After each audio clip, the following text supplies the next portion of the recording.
Yes, students, our second chapter is what is democracy, why democracy. तो वैसे तो हमारा ये इस 9th क्लास में फर्स्ट चैप्टर है। इससे पहले फर्स्ट चैप्टर जो हमारा था वो सीबीएसई बोर्ड की तरफ से जो है लैप्स हो गया है, डिडक्ट हो गया है। तो हमारा फर्स्ट चैप्टर यही है, what is democracy, why democracy. Common language में आप लोगों ने कहीं ना कहीं डेमोक्रेसी के बारे में रीड किया होगा।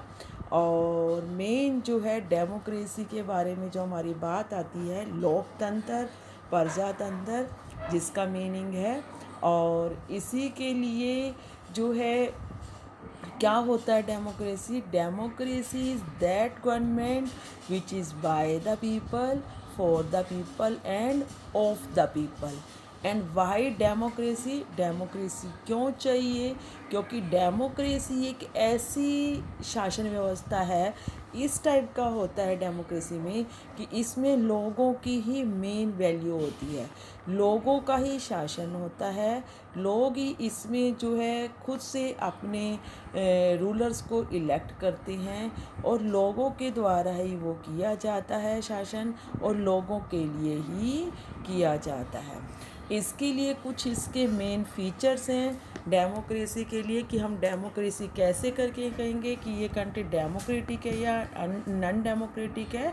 तो जब सेकंड वर्ल्ड वार ख़त्म हुआ था 1945 में, उसके बाद वर्ल्ड की बहुत सारी कंट्रीज जो दूसरी कंट्रीज़ के अंडर में थी, सभी कंट्रीज़ ने अपने आप को आज़ादी देनी शुरू कर दी थी, आज़ादी लेनी शुरू कर दी थी। और उसके बाद जो है सभी कंट्रीज़ के अंदर इलेक्शन होते थे, तो वो अपने आप को किसी ना किसी तरीके से, आज भी सभी कंट्रीज जो है कि इलेक्शन होते हैं टाइम पीरियड के बाद रेगुलर, जैसे कि इंडिया में 5 साल के बाद होते हैं, मैक्सिको में 6 साल के बाद होते हैं, और यूएसए के अंदर 4 ईयर्स आफ्टर होते हैं, चाइना में 5 साल के बाद होते हैं। तो सभी कंट्री अपने आप को डेमोक्रेटिक कहती हैं कि हमारे यहाँ पर एक रेगुलर पीरियड के बाद इलेक्शन होती हैं। जो शासक होते हैं, रूलर होते हैं, वो लोगों के द्वारा चुने गए होते हैं। तो हम लोगों को इस चैप्टर के अंदर जो है हम इन सब चीज़ों के बारे में ही जानेंगे कि what is democracy and Y democracy, की डेमोक्रेसी कहते किसे हैं और इसकी हम लोगों को क्यों ज़रूरत होती है। तो सबसे पहले जो है, अगर हम लोग डेमोक्रेसी और नॉन डेमोक्रेसी के अंदर डिफरेंस जानना चाहते हैं, तो हम लोगों को पता चलेगा कि डेमोक्रेसी के अंदर लोगों का ही शासन होता है।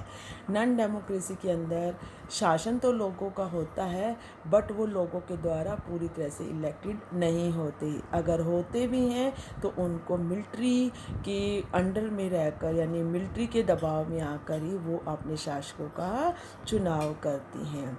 एक रेगुलर इलेक्शन होते हैं डेमोक्रेसी के अंदर।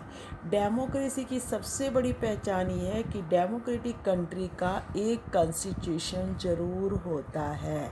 कोई भी कंट्री डेमोक्रेसी होगी, उसका कॉन्स्टिट्यूशन पक्का होगा। कॉन्स्टिट्यूशन यानी जिसमें जो है सभी तरह के रूल्स रेगुलेशंस लिखे होंगे।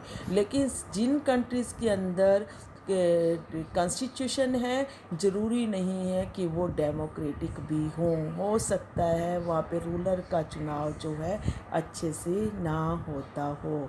तो हम इस चैप्टर के अंदर जो है इन सब चीज़ों के बारे में अलग अलग कंट्रीज़ को लेकर डिस्कस करेंगे, और उसमें जो है हम लोग ये जानेंगे कि कोई भी कंट्री डेमोक्रेटिक है या नहीं है। तो आओ अब हम लोग जो है इसकी एक सिंपल सी डेफिनेशन को लेती हैं। आप लोगों ने सभी ने ये से रीड भी किया होगा कि democracy is a form of government in which the ruler are elected by the people, जिसमें जो है रूलर्स जो होती हैं वो पब्लिक के द्वारा चुने गए होते हैं। लेकिन ये भी बहुत ही यूजफुल स्टार्टिंग पॉइंट है। इस डेफिनेशन से ये पक्का पता चल जाता है कि जो है गवर्नमेंट जो भी बनेगी वो लोगों के द्वारा चुनी हुई होगी। लेकिन ये सभी जगह ऐसा नहीं हम लोग देख रहे हैं। म्यांमार के अंदर जो भी लोगों के द्वारा गवर्नमेंट बनाई गई वो आर्मी के द्वारा चुनी गई थी। आर्मी के कंट्रोल में आकर, यानी आर्मी के प्रेशर में आकर। ऐसे ही करके अगर हम देखें कि नेपाल के अंदर, सऊदी अरब के अंदर जो है, यहाँ पे भी जो रूलर चुने जाते हैं वो क्या है, वो किसी न किसी रॉयल फैमिली से होते हैं, यानी किसी जो है बड़ी फैमिली में पैदा हुए होते हैं, उनको जो है शासक बनाया जाता है। तो ऐसे करके हम लोग कह सकते हैं कि यहाँ पर जो है डेमोक्रेसी नहीं है। उसके साथ साथ जो है डेमोक्रेसी के अंदर क्या है कि जो भी कोई भी कंट्री डेमोक्रेटिक है या नहीं है, तो उसके लिए जो है हम लोगों को कुछ इसके मेन चीज़ों के ऊपर जाना पड़ेगा। जैसे कि डेमोक्रेसी के अंदर जो है लोगों को सभी को राइट्स मिले हुए होते हैं। 1 पर्सन 1 वोट 1 वैल्यू होती है। लोगों के द्वारा चुने हुए प्रतिनिधि ही अपना जो है लोगों के ऊपर शासन करते हैं। और फ्री और फेयर इलेक्शन होते हैं, यानी कि इलेक्शन भी जो होते हैं टाइम पीरियड के साथ साथ फ्री और फेयर होते हैं, यानी उसमें किसी भी टाइप की ज़्यादा धोखाधड़ी नहीं होती। तो इस टाइप से हम इस चैप्टर के अंदर जो है इन सब चीज़ों के बारे में डिस्कस करने वाले हैं।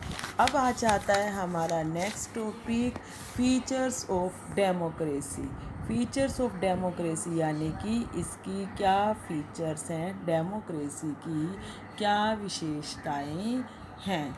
देखो अभी अभी हम लोग बार बार इसी क्वेश्चन पॉइंट को हम लोग कर रहे हैं कि democracy is a form of government in which the rulers are elected by the people, जिसमें लोग ही रूलर्स का चुनाव करते हैं। लाइक आप दिल्ली का देखो, दिल्ली के अंदर क्या है, आप पार्टी की सरकार है, तो उसके लिए कौन है, आम आदमी पार्टी की। आम आदमी पार्टी में कौन है, अरविंद केजरीवाल है। अरविंद केजरीवाल मुख्यमंत्री बने हुए, तो रूलर कौन हुए, अरविंद केजरीवाल। और उनको जिताया किसने, वहाँ पर रहने वाले लोगों ने। यानी कि ये क्या है कि भाई दिल्ली के अंदर जो है ना केवल आम आदमी पार्टी इलेक्शन के लिए उसके कैंडिडेट ही इलेक्शन के लिए खड़े हुए होंगे, बल्कि दूसरी पार्टियों के भी लाइक बीजेपी के, कांग्रेस की, सभी खड़े हुए होंगे किसी ना। लेकिन जो पार्टी जीत गई उसी पार्टी की सरकार बनी। जैसे कि पहले वहाँ पे कांग्रेस की शीला दीक्षित मुख्यमंत्री बनी हुई थी। तो ऐसे करके जो लोग जिसको इलेक्ट करती हैं, जिसको सबसे ज़्यादा सीटें मिलती हैं, सबसे ज़्यादा जिनको वोट मिलते हैं, वही जो पार्टी के लोग जो हैं अपनी गवर्नमेंट बनाते हैं। और फिर ऐसे ही करके जो है जो पार्टी गवर्नमेंट बनाती है, जो लोगों के द्वारा चुने हुए प्रतिनिधि जो है आगे गवर्नमेंट बनाते हैं, वही सारे कानून भी बनाते हैं, वही सारे के सारे जो हैं लॉ भी बनाते हैं। और उस स्टेट के ऊपर या फिर उस, जैसे कि दिल्ली की बात करें तो दिल्ली के लिए सब टाइप के कानून कौन बनाएगी, आम आदमी पार्टी की सरकार। और उसके मुखिया कौन है, अरविंद केजरीवाल जी।